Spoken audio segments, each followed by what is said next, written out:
Assalomu alaykum Chempion Xorazm Motors kanalimiz obunachilari.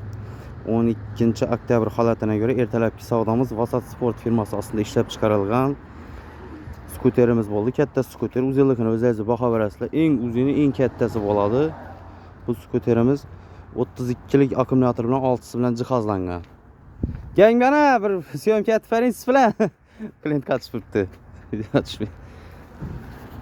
Yine işi burada sattık yine. Selamun aleyküm. Instagram'a çıkaraman lan bu videonu. Yok syomka bo'lib tutdim etmang, zaylik. Qarang, mindim bo'ldi. Motosikl yaktı mı? Bo'ladi, yaktı. Normal mi? Gap yo'q. Geliştirip tushib berdikmi? Zo'r. Skidga berdik, doğru mu? Skidga bahasını aytsanız halk eshitib keladi-dan yanıma. Neçasin pul sanab berdingiz? 12 milyon dediniz, 6,5 aldık. 6,5 en yarı bahasına skidga etib berdik. Esen nasip etsin, teyinde şamalı tutursun. Hürmetli obunachilar, aksiya bo'lib tutdi yine. 40%, 50%'ca skuterlar aksiya bo'lib tutdi. Gelip bemalol xarid qilaverasizlar. Hammani Chempion Xorazm Motors dükanımıza kutib qolamiz.